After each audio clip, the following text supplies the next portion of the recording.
वेद व्यासी ने महाभारत के युद्ध से भागवत जी की शुरुआत की।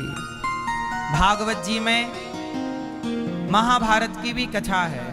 महाभारत आप लोग जानते हो? महाभारत मैया नींद आ रही है? महाभारत में दो पक्ष हैं, पांडव और कौरवों के पास शक्ति ज्यादा है, पांडवों के पास कृपा ज्यादा है। पूरा महाभारत हो गया। अच्छा, महाभारत में जब श्री कृष्ण, दुर्योधन चाहता था कि कृष्ण मेरे साथ रहें और अर्जुन चाहते थे कि कृष्ण मेरे साथ रहें, तब भगवान कृष्ण ने एक तरफ अपनी सेना खड़ी कर दी और एक तरफ निहत्थे स्वयं खड़े हो गए। बोले कि मैं पांडवों से, अर्जुन से कहा, दुर्योधन से कहा कि मैं किसी भी पक्ष में रहूंगा, लड़ूंगा नहीं, किसी भी तरफ रहूंगा, मैं अस्त्र शस्त्र नहीं उठाऊंगा। एक तरफ मेरी सेना है, चाहो तो सेना ले लो, चाहे तो निहत्थे कृष्ण को ले लो। बोल अर्जुन, क्या लेगा? अर्जुन बोले कि प्रभु मैं आपको चाहता हूं। दुर्योधन बड़ा खुश हुआ, अरे अर्जुन तो बड़ा है ना, देखो बेवकूफ बन गया, निहत्थे कृष्ण को ले लिया। हाँ हाँ केशव ऐसा है, आप मुझे अपनी सेना ही दे दो, नारायणी सेना। चलो, दुर्योधन कृष्ण को नहीं चाहता था, कृष्ण की, दुर्योधन कृष्ण को नहीं चाहता, कृष्ण से चाहता है। और अर्जुन कृष्ण को चाहते हैं, कृष्ण से नहीं चाहते। समझ में आई? क्यों? अर्जुन किसे चाहते हैं? जोर से, श्री कृष्ण को। और दुर्योधन किसे चाहता है? कृष्ण से, कृष्ण से सेना। और अर्जुन कृष्ण को, हमें कोई सेना वहना।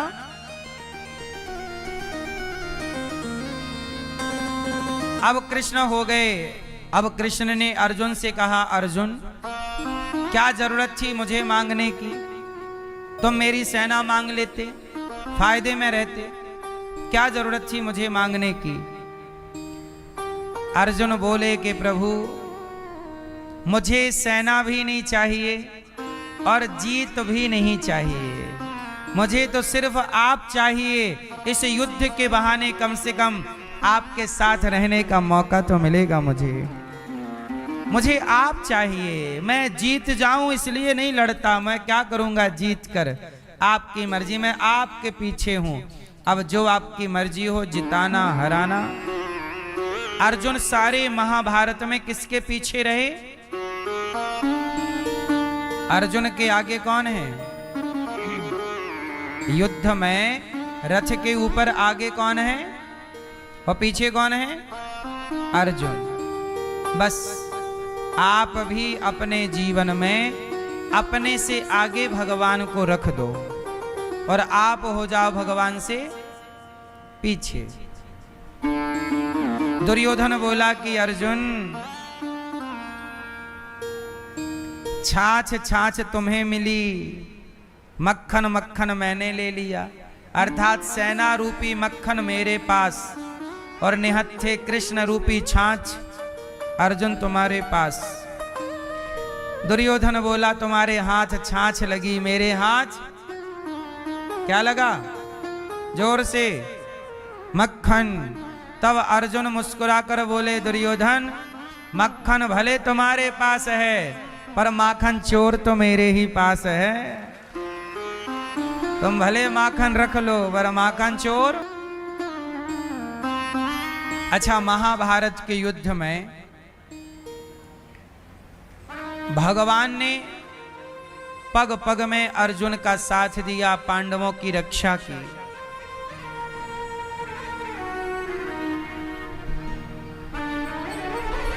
हम लोगों को भी कई बार लगता है कि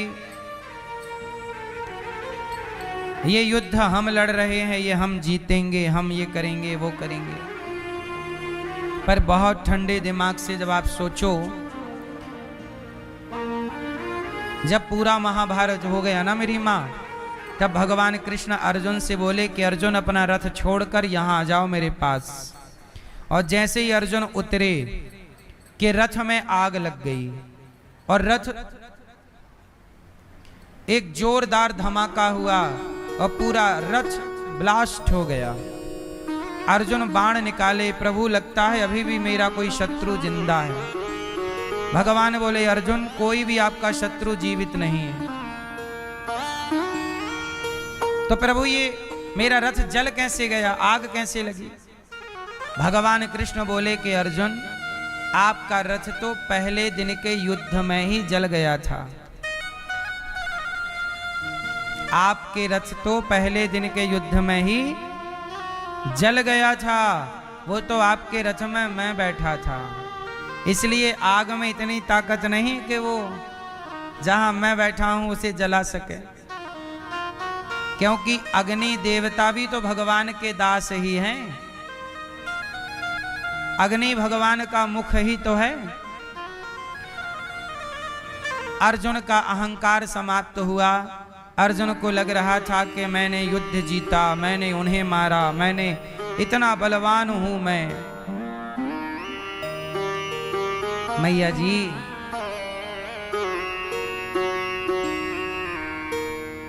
अर्जुन को आज समझ में आया कि पूरे महाभारत के विजेता भगवान कृष्ण हैं। अच्छा, भगवान ने एक भी बाण नहीं चलाया, पर लड़े वही।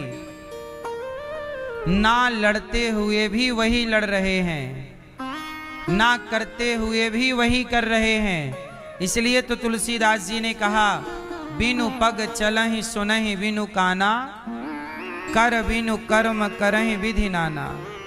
भगवान बिना कान के सुनते हैं, बिना आंख के देखते हैं, बिना पांव के चलते हैं, बिना हाथ लगाए काम, ये भगवान है।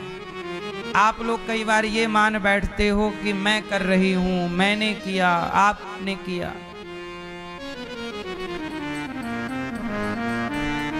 ये केवल गलतफहमी है जिसमें हम जीते रहते हैं। द्रौपदी के 5 पुत्रों को अश्वत्थामा ने मार डाला। गुरु द्रोणाचार्य ने महाभारत में प्रतिज्ञा कर ली कि कल के युद्ध में मैं पांडवों को मार दूंगा। पांडवों को मारने की प्रतिज्ञा किसने कर ली थी? भीष्म पितामह ने। भीष्म पितामह बोले कल के युद्ध में मैं पांडवों को मार डालूंगा। जब द्रौपदी को पता लगा कि पितामह ने मेरे पतियों को मारने की प्रतिज्ञा कर ली, तब द्रौपदी दौड़ करके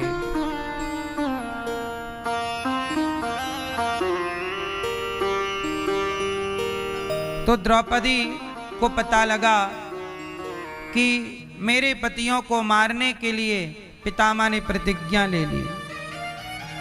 द्रौपदी दौड़ करके श्री कृष्ण के पास गई। प्रभु आपने सुना मेरे पतियों की हत्या गुरु पितामह भीष्म करना चाहते हैं। भगवान ने कहा कि द्रौपदी चिंता ना करो। अच्छा, द्रौपदी को भगवान पर क्या था? भरोसा था। द्रौपदी को पता चला कि पितामह मेरे पतियों को मारने का संकल्प ले चुके हैं। द्रौपदी दौड़कर कृष्ण के चरणों में गिर पड़ी। केशव, भगवान ने कहा द्रौपदी क्या हुआ? द्रौपदी जी बोली कि प्रभु मेरे पति संकट में हैं। क्या हुआ? भीष्म पितामह मेरे पतियों को मारने के लिए प्रतिज्ञा कर चुके हैं।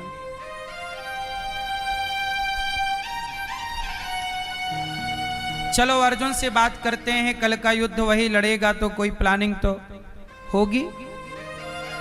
अर्जुन के पास गए। अर्जुन अर्जुन जागो। अर्जुन सो रहे थे, रात का टाइम था। अर्जुन सो रहे, भगवान ने जगाया, अर्जुन जागो। अर्जुन ने कहा प्रभु क्या हुआ? अरे कल तुम्हें मारने के लिए भीष्म पितामह ने प्रतिज्ञा कर ली है, कल तुम्हें मार डालेंगे। अर्जुन बोले कन्हैया नींद बहुत आ रही है, आओ आप भी सो जाओ, यहां सो। चलो कन्हैया बोले, अर्जुन तुम्हें नींद आ रही है? कल तुम्हें मरना है। अर्जुन मुस्कुरा के बोले, प्रभु जिस अर्जुन के लिए रात में आप जाग रहे हो, जिसकी चिंता आप कर रहे हो, उन्हें पितामह क्या मार सकते हैं? सो जाओ यहां। देखो जरा, अर्जुन को भगवान पर कितना भरोसा है कि प्रभु जब आप हैं तो क्या आपके होते हुए हमें कोई छू सकता है? मेरी मां, भगवान पर भरोसा पूरा होना चाहिए। कैसा होना चाहिए? पूरा। हम लोग कई बार भरोसा कच्चा करते हैं, डगमगाता रहता है हम लोगों का भरोसा, विश्वास।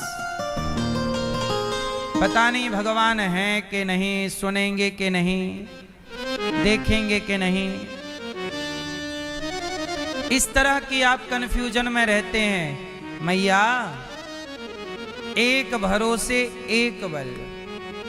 या तो भरोसा करो मत, और करो तो फिर पूरा करो। आप लोग परेशान इसलिए हैं कि भरोसा पूरा नहीं है, डगमगा जाता है आपका भरोसा। अर्जुन ने कहा, प्रभु सो जाइए। भगवान ने कहा, नहीं नहीं, कोई प्लानिंग करके कल की कर लो। भगवान अर्जुन बोले कि फिर आप करिए, हम क्या करें? कन्हैया बोले, द्रौपदी अब तू ही अपने पतियों की रक्षा कर सकती है। द्रौपदी बोली, कल का युद्ध मैं तो लड़ नहीं सकती ना, मैं कैसे कल का युद्ध लड़ूं और कैसे पतियों की रक्षा करूं? ये युद्ध के 9वें दिन की रात्रि की घटना है। भगवान कृष्ण बोले, कैसा करो द्रौपदी, तुम लंबा घूंघट लो और मेरे साथ चलो। चलो। अब भगवान द्रौपदी से लंबा घूंघट लिवाते हैं और भीष्म पितामह, जहां उनका कमरा था, पितामह का कक्ष, शिविर, वहां पहुंच गए। अब पितामह भीष्म के शिविर में बाहर भगवान खड़े हो गए और द्रौपदी से कहा, तुम जाओ, लंबा घूंघट डाल लो और जाओ पितामह को प्रणाम करो। द्रौपदी गई। रात थी, पितामह ध्यान कर रहे थे, क्योंकि पितामह कोई सामान्य व्यक्ति तो है नहीं, देव नाम के वसु हैं, ये भगवान के श्रेष्ठ भक्त हैं पितामह। नींद नहीं आ रही है, ध्यान में बैठे हैं। तभी द्रौपदी घूंघट डालकर गई, पितामह प्रणाम। पितामह भीष्म को लगा कि ये दुर्योधन की पत्नी आई है, तो आशीर्वाद दे दिया, अखंड सौभाग्यवती भव, सदा सुहागन रहो। और जैसे ही सुहागन का वरदान दिया, द्रौपदी ने घूंघट उठाया, पितामह कल के युद्ध में आप मेरे पतियों को मारने की प्रतिज्ञा कर चुके हैं और आज मुझे सुहागन रहने का वरदान दे रहे हैं। जब आप ही मेरे पति को मार डालोगे तो मैं सुहागन कैसे रहूंगी? हे पितामह, अब आप बताइए कि मैं सुहागन रहूंगी कि आप मेरे पतियों की हत्या करेंगे? दोनों वचन आपके हैं। पांडवों को मार डालूंगा, ये वचन भी आपका है, और मुझे सुहागन रहने का वरदान, ये वचन भी आपका है। बताइए, इन दोनों वचनों में, दोनों वरदानों में कौन सा वचन आपका सत्य होगा? भीष्म पितामह समझ गए, द्रौपदी ये योजना तुम्हारी नहीं हो सकती, इतना तुम नहीं सोच सकती हो। बताओ तुम्हारे संग कौन आया है? द्रौपदी ने कहा, पीछे जो आए हैं बाहर खड़े हैं। पितामह निकले तो द्रौपदी की चरण पादुका, चप्पल, चरण पादुका भगवान कृष्ण उठा के छाती से चिपकाए ऐसे खड़े थे किनारे। पितामह बोले, प्रभु ये चरण पादुका किसकी है? भगवान बोले, द्रौपदी की। तो द्रौपदी की चरण पादुका ऐसे क्यों चिपकाया आपने? भगवान बोले कि आपके दरवाजे में इनकी चरण पादुका उतरी थी, कोई भी सैनिक निकलकर देख लेता तो कहता कि तुम्हारे कमरे में महिला के पांव चरण पादुका क्यों? तो आप पर कोई उंगली ना उठाए कि ये पांडवों से मिले हुए हैं, इसलिए मैंने चरण पादुका उठाई। और पितामह, भक्त की रक्षा के लिए चरण पादुका छाती से क्या माथे से लगाना पड़े तो मैं भक्त की पादुका माथे से लगाऊं। पितामह, क्या आप मेरे पांडवों को कल मार डालोगे?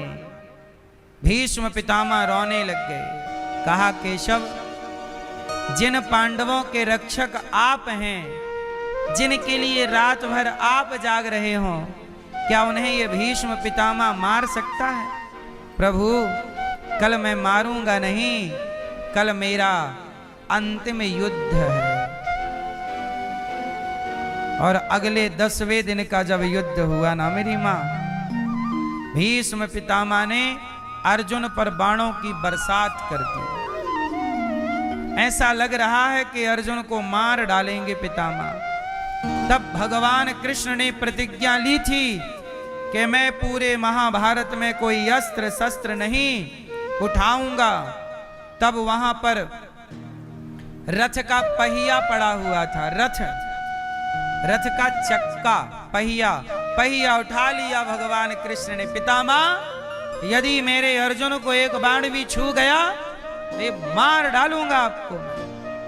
पितामह ने अपने हाथ से धनुष बाण छोड़ दिए। वाह प्रभु, आपने मेरी प्रतिज्ञा रखने के लिए आपने अपनी प्रतिज्ञा छोड़ दी, क्योंकि मैंने प्रतिज्ञा ली थी कि मैं आपको अस्त्र शस्त्र उठवाकर रहूंगा, और आपने चक्का उठाकर मेरी प्रतिज्ञा रख ली। और अर्जुन ने, अब पितामह ने धनुष बाण छोड़ दिया। भगवान ने अर्जुन से कहा, बाण मारो। और पितामह के शरीर पर जो बाण मारे गए आर पार होते चले गए। सैकड़ों बार बाण मारे और पितामह रथ से गिर गए, और बाणों के चुभने से जब वो जमीन पर गिरे तो बाणों की सैया पर लेट गए। पितामह भीष्म, मैया, भीष्म पितामह को कोई मार नहीं सकता था, इच्छा मृत्यु का वरदान है इनको। ऐसे बलवान पितामह जिन्हें कोई नहीं मार सकता, लेकिन भगवान किसके संग हैं? अर्जुन के। इसलिए अर्जुन का बाल भी बांका ना कर पाया कोई, क्योंकि साथ कौन है? भगवान। मैया, आप कितने भी कमजोर हो, लेकिन आपके साथ यदि भगवान है तो जीत आपकी ही होगी, क्योंकि आपके संग। इसलिए पूरा भरोसा रखा करो। कभी ये मत कहा करो कि आप अकेले हैं, आपके साथ कोई नहीं है। कभी ऐसा होता ही नहीं कि हमारे साथ कोई रहे ना, सदा भगवान हमारे संग रहते हैं। अपने आप को सौंप दो, बस समर्पित हो जाओ, बस।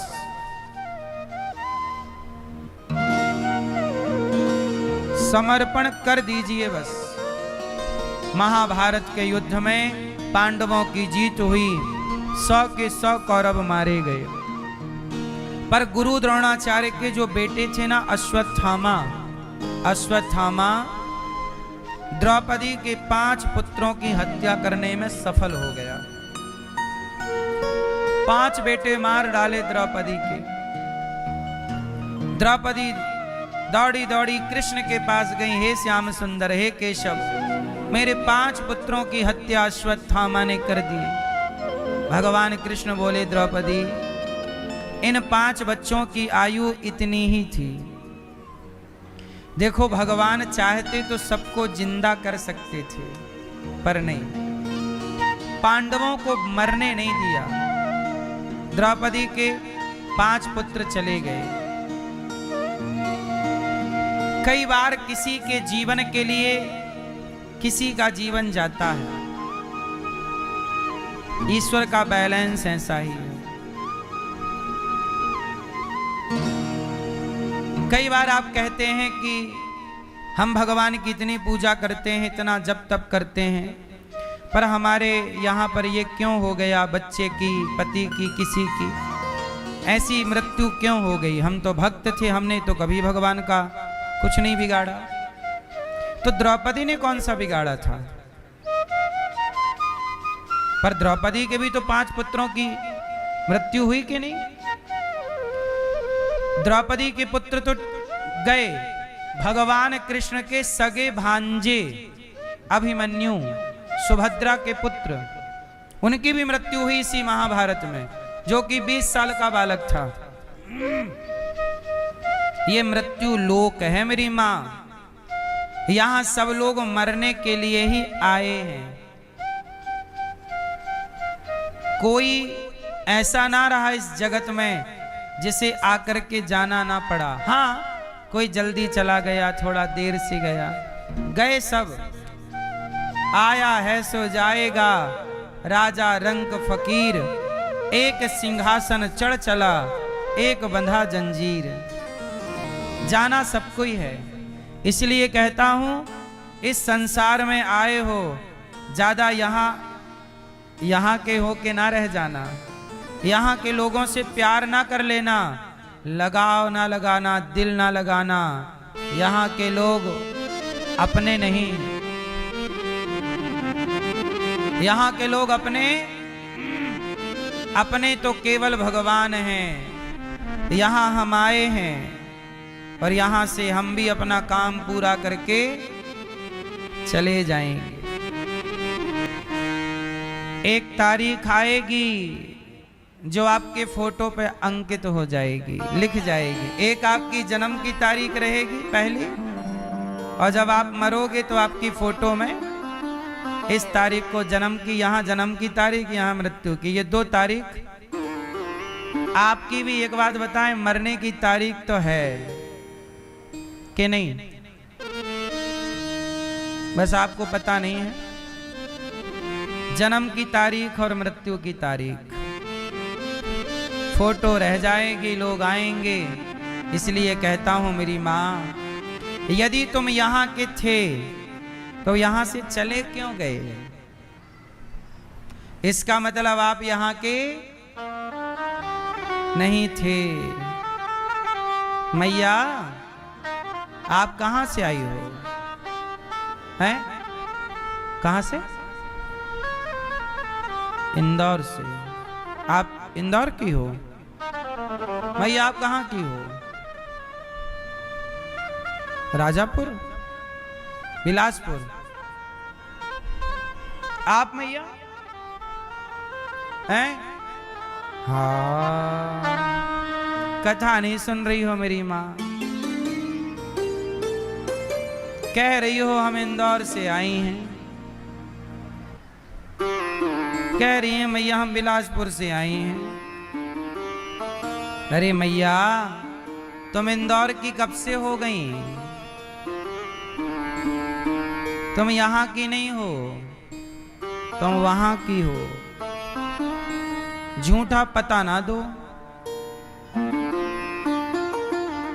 इंदौर में तुम हमें मिलो ना मिलो, वहां जरूर मिलोगी। बोलो हाँ कि ना? तो हम कहां के हैं?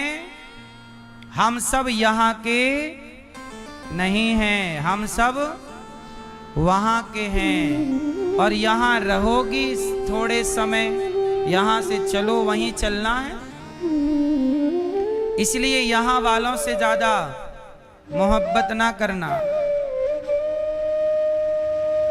धृतराष्ट्र चले गए, दुर्योधन क्या बोल रहा था? सुई की नोक बराबर जमीन नहीं दूंगा पांडवों को, यही ना बोल रहा था? सुई की नोक बराबर भी जमीन नहीं दूंगा।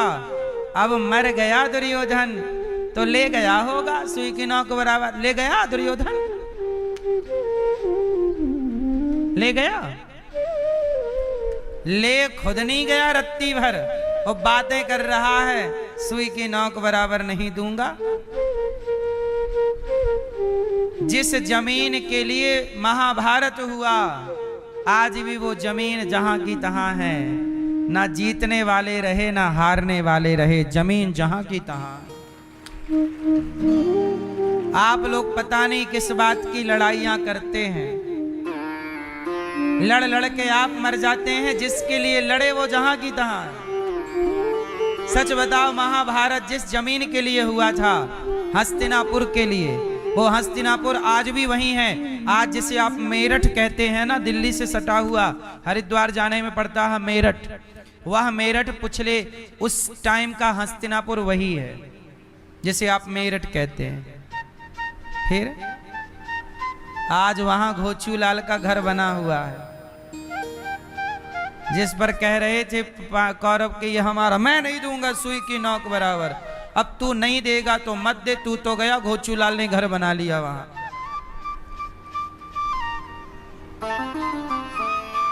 इसलिए मेरी मां, समझदारी नहीं है ये महाभारत ये सिखाता है कि वो लड़े सो लड़े, तुम ना लड़ना। महाभारत पढ़ कर भी, सुन कर भी, समझ कर भी यदि आप लड़ते ही रहे तो फिर आपने कुछ जाना नहीं। सही है ना भैया? इसलिए भाई भाई, पूरा महाभारत किसका है? भाई भाई की लड़ाई है। महाभारत में किसकी लड़ाई हुई? भाई। किसके लिए हुई? जमीन के बंटवारे के लिए। मुझे 5 गांव दे दो। पांडवों ने क्या मांगा? मुझे जोर से 5 गांव दे। दुर्योधन क्या बोला? सुई की नोक बराबर। ले भैया ले जा, अब जा। 5 गांव दे देता तो झगड़ा खत्म। नहीं, आदमी को लालच जब चढ़ता है ना खोपड़ी में, सब खा जाना चाहता है। भाई का भी मैं ही खा लूं, इसका भी मैं। दूसरे का हक ना खाया करो। आजकल आदमी इतना बेईमान हो गया है, राम मंदिर का चढ़ावा खा गए, दान पेटी का पैसा खा गए। अब ये मरेंगे तो राम जी उल्टा लटका के मिर्ची का धुआं देंगे कि नहीं? ये गधो, हमारा तो छोड़ देते।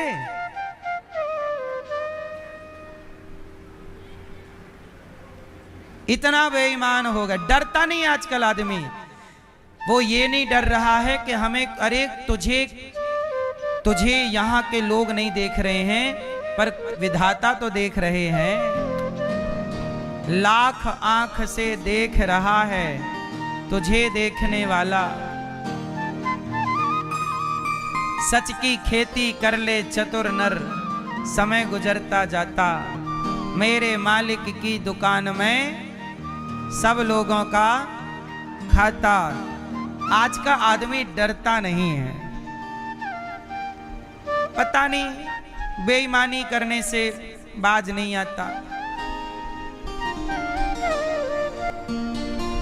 सुनो,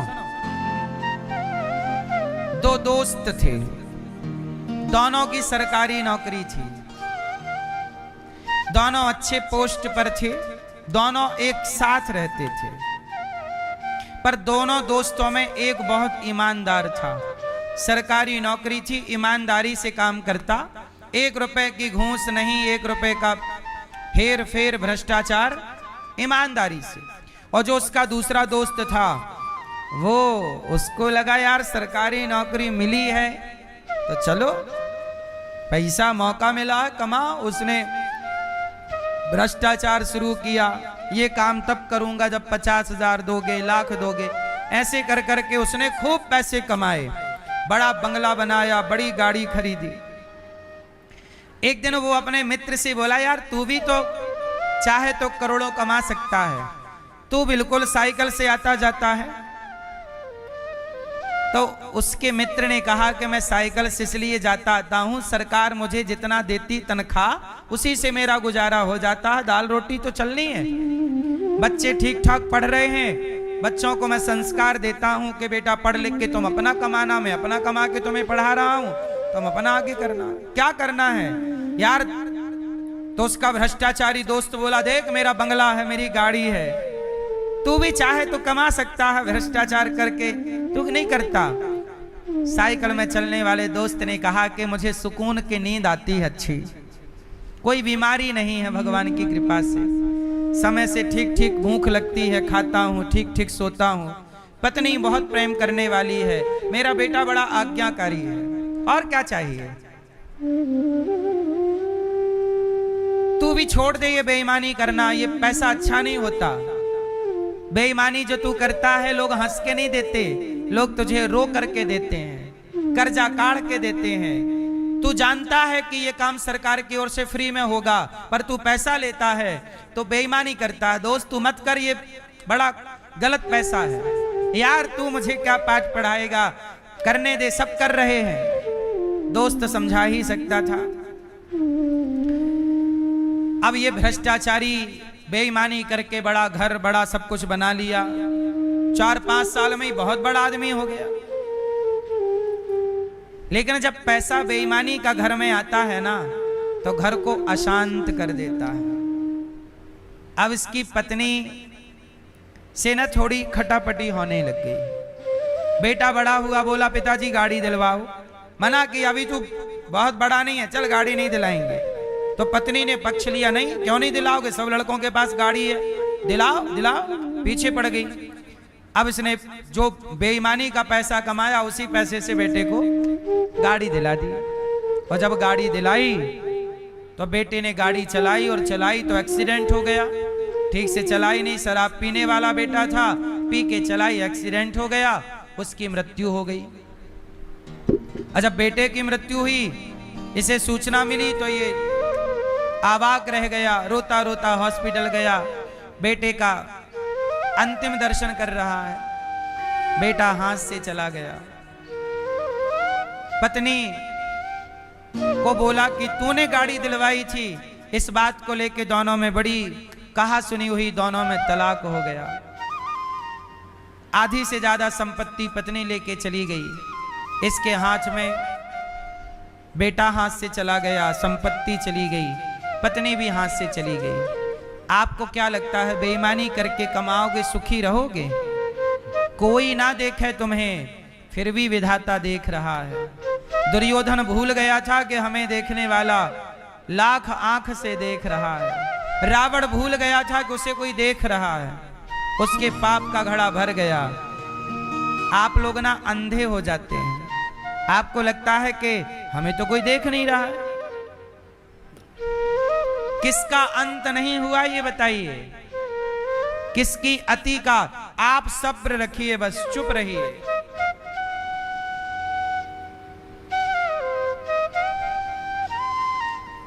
तुमने गलत किया है, तुम्हारे साथ गलत होगा। तुमने भाई का धन खाया है, नाश होगा तुम्हारा, लिख लेना कागज में। इसलिए किसी का धन लाख पड़ा है, पड़े रहने दो, आप मत छुओ, आप मत उठाओ। कई बार लोग कहते हैं गुरुजी हमें सड़क में पड़ा हुआ पैसा पड़ा है, हम क्या करें? अरे पड़ा है, पड़े रहने दो, अपना रास्ता चलो। लाख पड़ा है, पड़े रहने दो, आप चलो, मत देखो किसी की ओर। पराया धन पड़ा है, वो धन नहीं, उसे माटी कहो, माटी, वो मिट्टी है। क्या है वो? जोर से देखो ही मत। भक्तमाल में राका बाका की कथा है। राका बाका नाम के भक्त थे, पति पत्नी है दोनों, दोनों कीर्तन करते, दोनों भजन करते, दोनों भगवान का चिंतन करते। बहुत गरीब थे, जंगल की लकड़ी काट के लाएं, बाजार में बेचें, जो पैसे मिल जाएं उसी से खाएं, और कोई साधु संत आए तो प्रेम से खिलाएं पिलाएं, मस्त जिंदगी जी रहे हैं।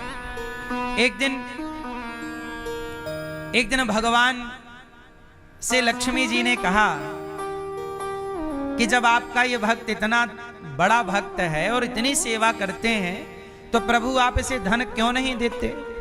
भगवान बोले हमने तो खूब धन दिया, पर राका वाका लेते ही नहीं। तो अच्छा ऐसा करो कि राका जो पत्नी है ना, स्त्री थोड़ा धन के पीछे जल्दी आ जाएगी, इसलिए पहले से दो। तो क्या हुआ कि ये दोनों जंगल जा रहे थे, तो लक्ष्मी जी ने कहा मैं देती हूं इनको धन। तो रास्ते में ढेर सारा सोना बिखरा दिया लक्ष्मी जी ने। जिस रास्ते से ये जंगल जाते ना, रांका और बांका, तो आगे आगे रांका जा रहे थे, आगे आगे बांका थे, बांका जो थे आगे आगे थे। उन्होंने देखा कि धन पड़ा है, मतलब सोना। तो बांका को लगा कि मेरी पत्नी रांका देखेगी तो कहीं उसके अंदर लालच ना जाग जाए, तो वो सोना जो पड़ा था ना उसके ऊपर माटी डालने लग गए। क्या डालने लग गए? मिट्टी। और जब मिट्टी डाल ही रहे थे तभी दूर से रांका ने देख लिया। तो रांका आई, अपने पति से कहा, स्वामी क्या कर रहे हो? अरे कुछ नहीं, वो थोड़ा मिट्टी डाल रहा हूं। तो रांका ने कहा कि स्वामी, मिट्टी में मिट्टी क्यों डाल रहे हो? मतलब सोने में, वो सोने को सोना नहीं समझती, जो अपना नहीं है वो क्या है? मिट्टी को मिट्टी में मिट्टी क्यों डाल रहे हो? ये बात सुनकर के बांका बहुत प्रसन्न हुए। अच्छा तुमने देख लिया कि यहाँ सोना? हाँ, दोनों पांव से, पांव के नीचे से, मतलब रास्ते में सोना पड़ा है, वो पांव से रौंदते हुए सोने को आगे चले गए और जंगल की लकड़ी समेटने लग गए। और जो लकड़ी मेहनत से समेटी, बाजार में बेची, जो पैसा मिला उससे दाल रोटी खरीदी, संतों का भोग लगाया। भगवान नारायण मुस्कुराए, लक्ष्मी जी देख लो, स्वीकार नहीं कर रहे हैं ये पैसा। ऐसे भक्त हैं रांका और बांका। वो ये चाहते हैं कि जीवन का सुख संतुष्टि में है, जितना मालिक ने दिया है उसमें संतुष्ट रहा जाए। दूसरे का धन लाख है, हमें क्या करना? इसलिए आप भी अपने भाई का, भौजाई का, पड़ोसी का, रिश्तेदारों का धन देखकर परेशान ना हुआ करिए। उसके भाग्य का उसके पास है, आपके भाग्य का आपके पास है। विधाता ने सबको दो हाथ दे रखे हैं। आप अपने हाथों से मेहनत करिए, उसने मेहनत करी तो वो कमाया, तुम भी मेहनत करो, तुम भी कमाओ। दूसरों को देखकर जला ना करो।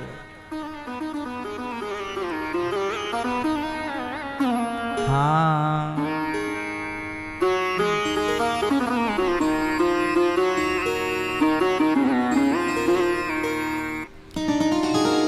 दूसरों का घर बड़ा देख कर मेरी मैया, दूसरों का बड़ा, दूसरों का घर बड़ा देख कर मेरे भैया। जब आप दूसरों का घर बड़ा देखते हैं, किसका घर?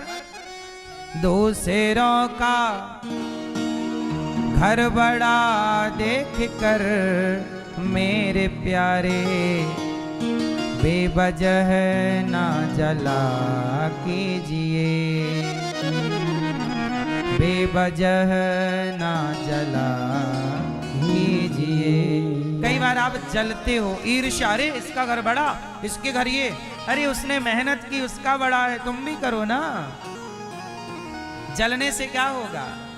ईर्ष्या क्यों, द्वेष क्यों, घृणा क्यों?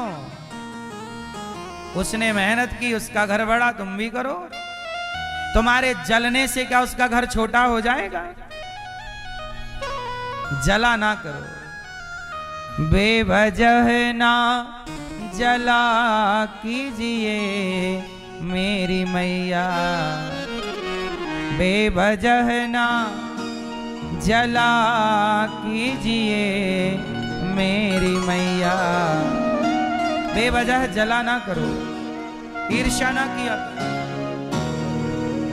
अपने में खुश रहो। तुम बड़े आदमी हो, अच्छा भगवान तुम्हें और दें।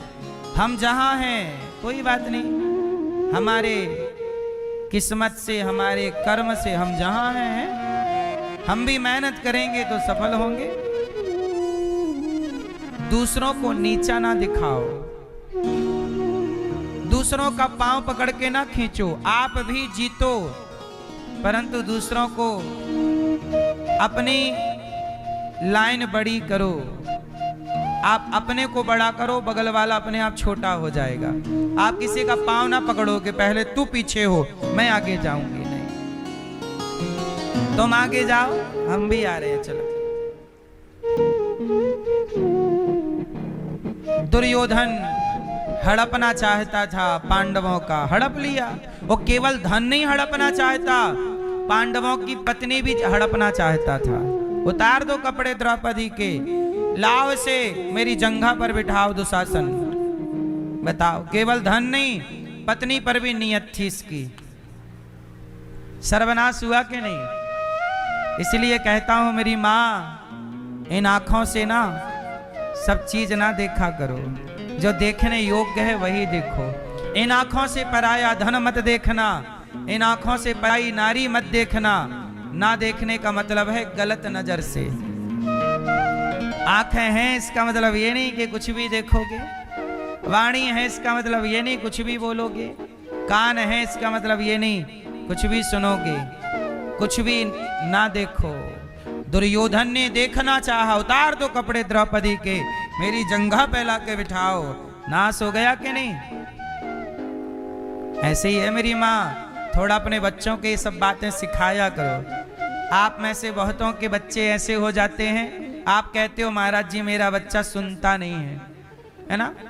तुम्हारे अपने बच्चे नहीं सुनते, चौराहे पर बैठकर किसी बहन बेटी को गलत बोलते हैं, है ना?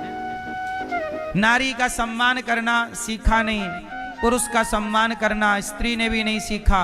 आजकल माँ बाप बच्चे पैदा तो कर रहे हैं, पर संस्कार देने की जिम्मेदारी कोई ले नहीं रहा है। बोलो हाँ। आजकल लोग अपनी जिम्मेदारी से भाग रहे हैं, माँ बाप भी भाग रहे हैं जिम्मेदारी, माँ बाप खुद नहीं बच्चों को संस्कार दे रहे हैं। जब बेटा सुनने लायक है सुनता है, तब उसे कथा सुनवाते नहीं हो, अच्छी बातें सुनवाते नहीं हो, और जब वो बड़ा हो जाता है तब कहते हो सुनता नहीं है।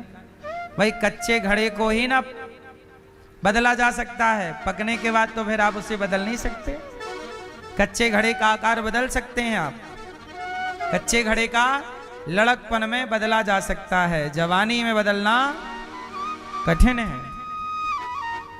इसलिए आजकल बहुत सारे माँ बाप। अच्छा ये बताओ, महाभारत के युद्ध में किसकी गलती थी? हैं? बाबूजी बताओ, महाभारत के युद्ध में किसकी गलती थी?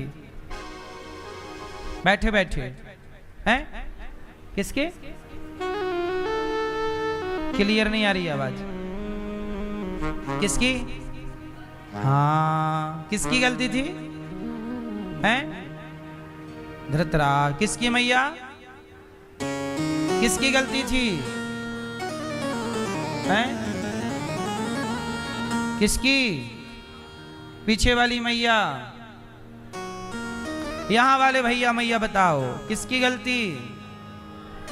पीछे वाले भक्त, किसकी गलती? किसकी? हाँ, पूरे महाभारत में धृतराष्ट्र की भी गलती है, दुर्योधन की भी, दुशासन की भी, कर्ण की भी, पितामह की भी, सबकी है। पर इन सब में एक और गलती है। किसकी? गांधारी की। किसकी? क्यों? गांधारी मां भी गजब है। पति अंधा है तो पट्टी बांध ली।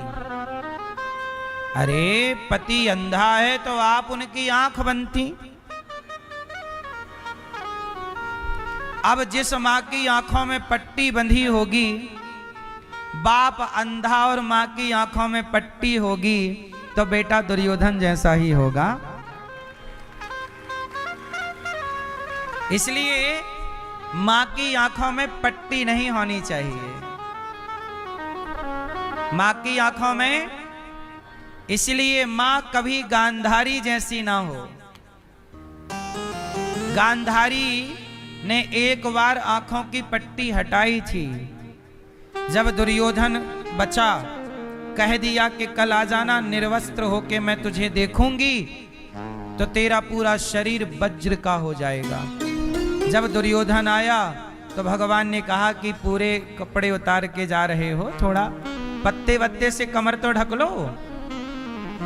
पत्तों से ढक लिया।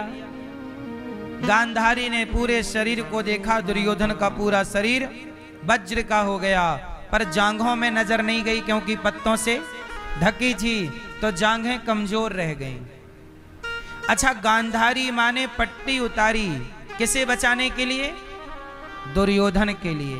काश गांधारी ने आंखों की पट्टी द्रौपदी को बचाने के लिए हटाई होती तो यह महाभारत ही ना होता। पट्टी हटाई पर गलत को बचाने के लिए। इसलिए मां, आप लोग अपनी आंखों में पट्टी, आप भी अपनी आंखों में पट्टी बांध लेती हो। तुम्हारा बेटा सिगरेट पीने लग गया है, तुम्हें दिखा नहीं? तुम्हारा बेटा गलत दोस्तों के संग बैठ करके गलत गलत बातें, गलत गलत योजना बनाने लग गया। तुम भी अपने बेटे को थोड़ा डांटा करो, है ना? लड़कियों को देख के गलत गलत बोलता है, थोड़ा डांटा करो, 2-4 थप्पड़ जमा दिया करो। गधा, तेरी भी बहन है, तेरी बहन को कोई बोले तो? माँ बिल्कुल गांधारी हो जाती है, तब औलाद बिगड़ जाती है। यदि माँ बाप का कोई का एक का भी अंकुश रहे तो बच्चे जल्दी बिगड़ते नहीं हैं। आप माँ ना लापरवाह माँ हो गई हो, बस बच्चे पैदा कर दिए और पकड़ा दिया मोबाइल, ये ले, है ना? मोबाइल पकड़ा दिया, मोबाइल पकड़ाया और बाद में मैया रो रही, महाराज जी मोबाइल बहुत चलाता है बच्चा। मैया मोबाइल चलाता है बच्चा, दिया किसने मोबाइल? वो खरीद के तो लाया नहीं बच्चा, तुम नहीं दिया, रोगी तुम नहीं बनाया, अब रोती भी तुम हो, तुम ही रोगी बनाती हो, तुम ही रोती हो, क्योंकि तुम गांधारी हो। अच्छी मां बनो मेरी मां। आप सफल मां नहीं बन पाती हो, फेल हो। आपका बेटा आपकी बात नहीं सुनता, आपका बेटा आपकी नहीं मानता, इससे ज्यादा और आपकी असफलता क्या होगी? बताओ, सफल मां कौन है? जिसका बेटा नहीं सुनता वो मां सफल, कि जिसका बेटा आज्ञाकारी है वो मां बाप सफल?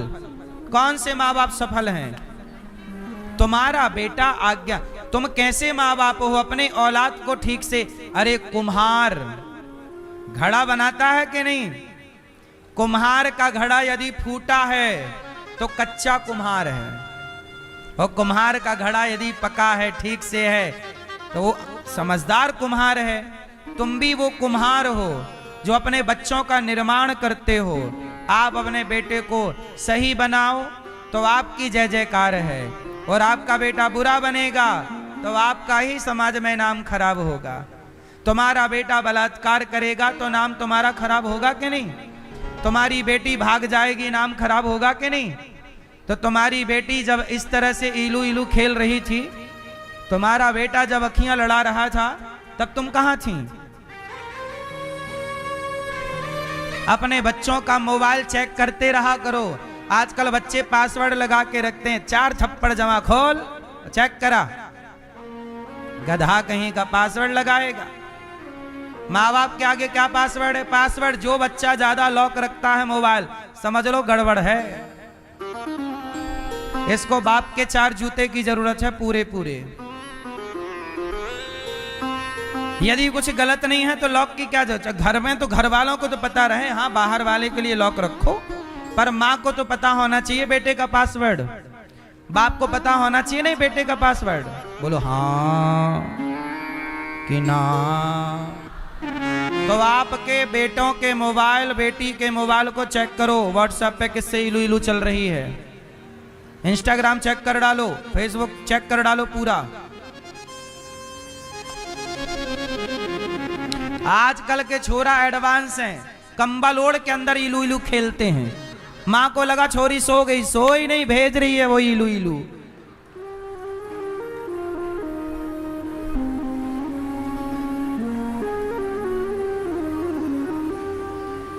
आजकल के बच्चे तुम्हें चुटकी में बेवकूफ बना देंगे, तुम कितना जानती हो। इसलिए ठीक ठीक बात, बेटा पासवर्ड, तो आज सारे माँ बाप अपने बच्चों के मोबाइल का पासवर्ड ले लेना। बोलो हाँ। और हर दिन खोल के देखा करो बच्चों का मोबाइल क्या चल रहा है। बच्चे भी होशियार हैं, बातचीत आई लव यू लिख के भेज दिया, डिलीट कर दिया।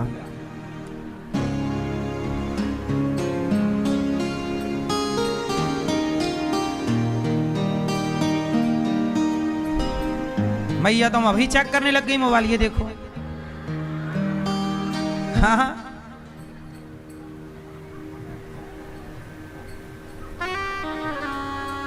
तुम माँ बाप को सब पता होना चाहिए, और तुम्हारा बच्चा बिगड़ेगा तो यमराज जी पहला डंडा माँ बाप को ही जमाएंगे। ले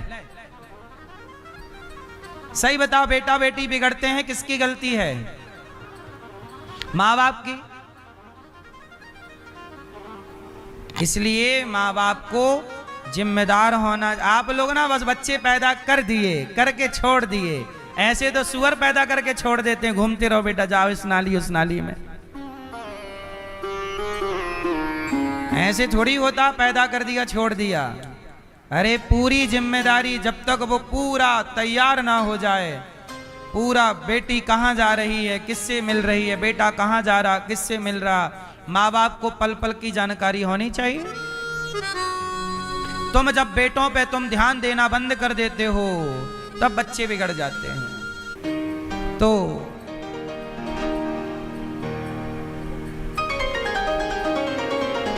भगवान ने तो गांधारी भी इसकी जिम्मेदार है, पट्टी हटाई तो, पर द्रौपदी के लिए नहीं हटाई, दुर्योधन को बचाने के लिए हटाई। इसलिए परिणाम देख लो सामने है।